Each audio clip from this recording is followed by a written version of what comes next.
Hello, it's Jen Bengal here from Out of This World Literacy. I'm super excited about today's topic because I'm going to be going over some rules and expectations when it comes to writer's notebooks.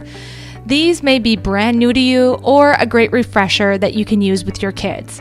I'm obsessed with writer's notebooks because I think that they are the perfect way for students to plant ideas for writing without feeling the pressure to turn everything into a perfectly polished, finished writing piece.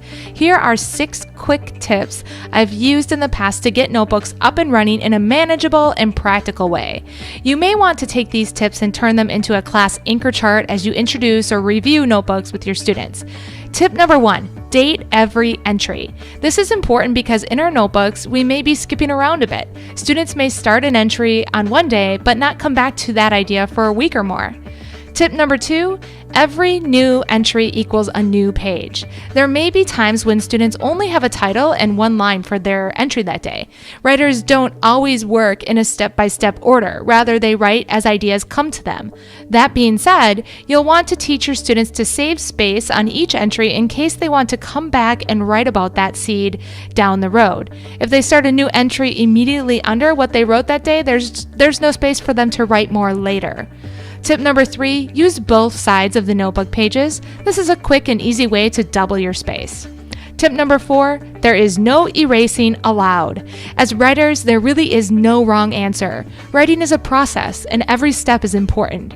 I like to see how writers are revising and editing, so I tell them no erasing, just cross off older versions and write new. I also tell them the only wrong answer in writing is to not write at all. As long as they are sharing ideas, they're doing it right. Tip number 5, decorate those covers. Have students bring in family pictures, cut out images from magazines that they identify with, and create a collage on the cover of their writer's notebooks that's unique to them. Writing is such a personal thing. What each of us has to say to the world is different yet equally valuable.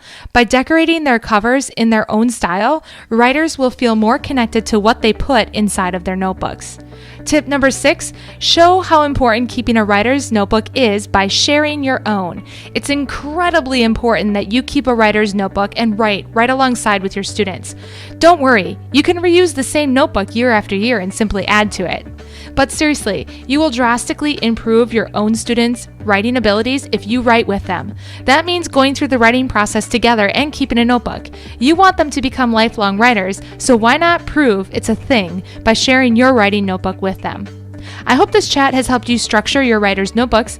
It's been my pleasure chatting with you today. Know that I am the biggest fan of the work that you and your students are doing each day. If you'd like more teaching tips, you can check out outofthisworldliteracy.com. Until next time, you've got this.